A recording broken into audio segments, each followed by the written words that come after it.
functions and the market, and see how this connected.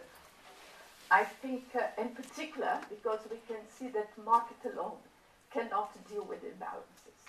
So we needed to have something behind.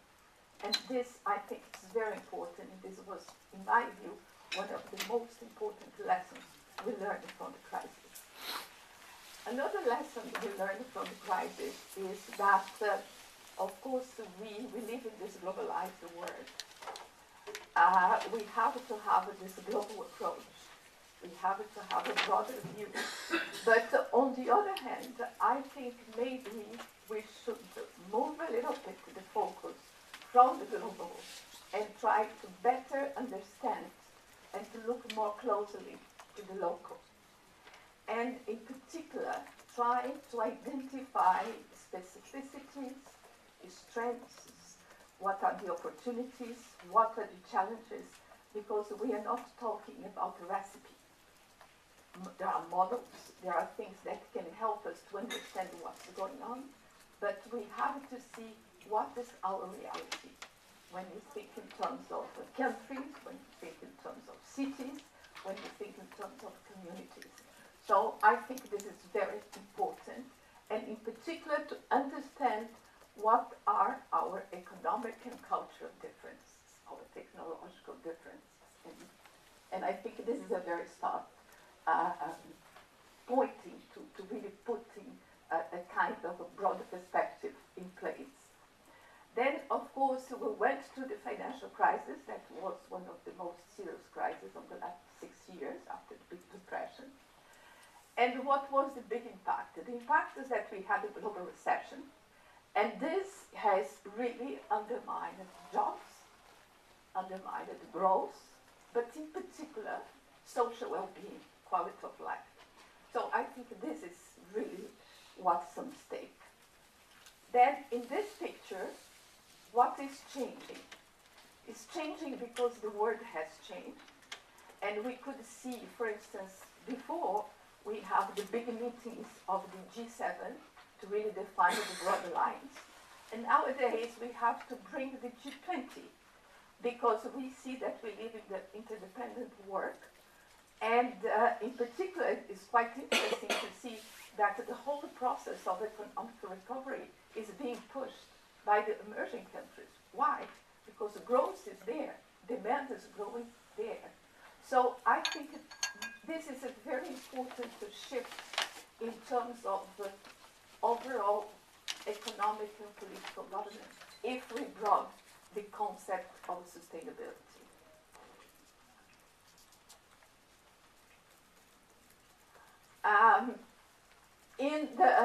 If you look to the market of the creative economy, we really could see comparatively that creativity, knowledge, and access to technology, particularly digital technology, has been driving economic growth, has been driving jobs, trade, and innovation.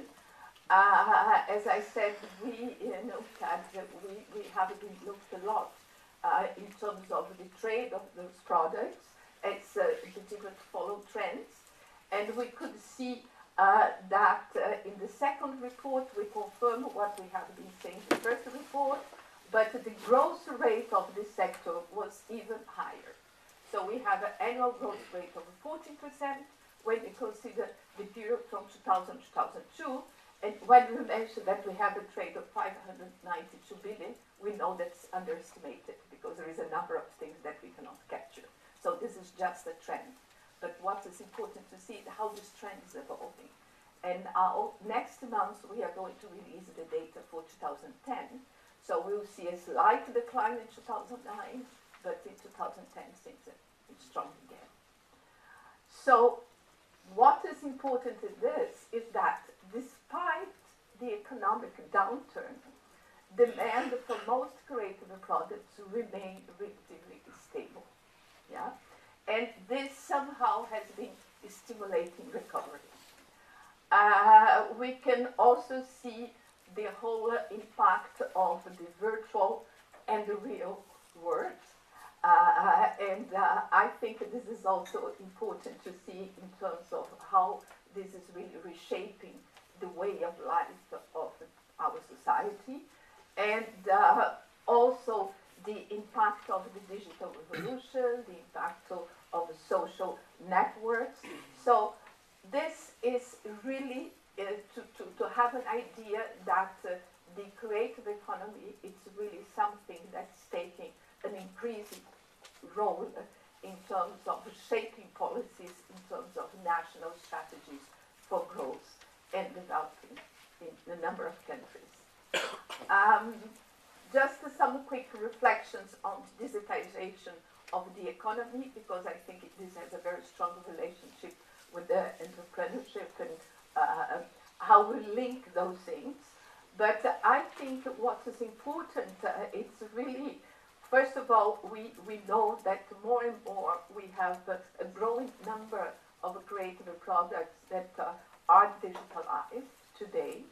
And of course, there is still a lot of issues that have to be, we have to deal with that, particularly not only from the technical point of view, but particularly from the legal and electronically point of view, how we can better understand this market, how we can capture that, how you put really legislation in place. But I think it's important is really the fact of what are the opportunities behind that. And the opportunities is because what I think it's really important in this whole phenomenon is the fact that we have new ways of sharing knowledge.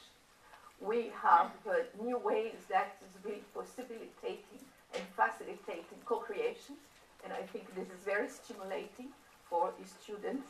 And also we could see that in terms of arts, this also provided the opportunities for new projects and new forms of arts. We could see the evolution, how it has evolved recently, the whole graphic design, the whole graphic art, and I think this is very important.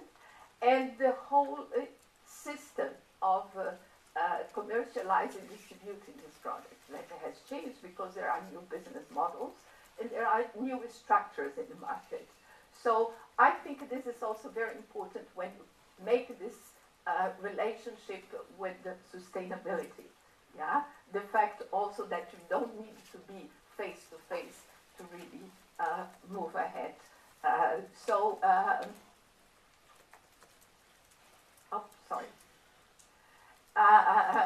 And this also the fact that in this context, if you think in terms of creativity and biodiversity, is a good match, because somehow these products can be produced in a different way. There are specific sectors in the creative economy that they have a very strong appeal for the sustainability in terms of the eco-fashion, jewelry, crafts, interior design, and this in terms of the choice of materials that we are using, in terms of modes of producing.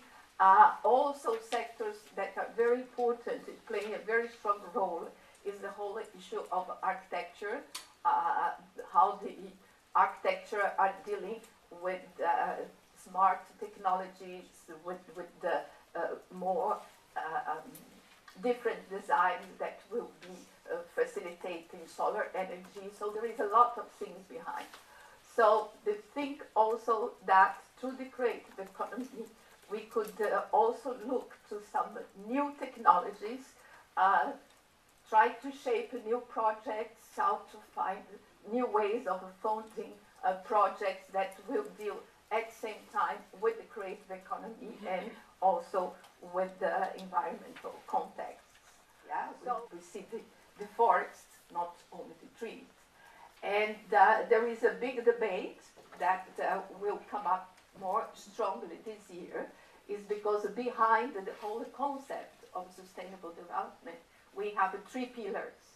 That is the social, the economic, and environment. And now there is a discussion that we have to bring the culture. Indeed, we did already in our report to bring the culture together, because we consider culture is part also of this. But in terms of the big policy debate, yeah? And also the fact that somehow those two sectors, they are mutually supportive, because we are looking to sustainability, we are looking to more inclusive development, when you look into the creative economy, it's the same. And in this concept, we also should really look into what the requirements, and in my view, a key requirement is that to deal with those issues, we need concerted policies and we need partnerships. Because it's not something that governments can do alone. We cannot only rely on private sector, but we have to work together through partnerships, to big partnerships. And these partnerships has to include also the civil society, has to bring the academics to help us to think and find the solutions, has to bring the private sector, and I think this is a key thing. So if we really want to deal with those issues, we have to try to help these linkages between socio-economic growth, between technological advances and environment protection. I think this is the key. And of course, I cannot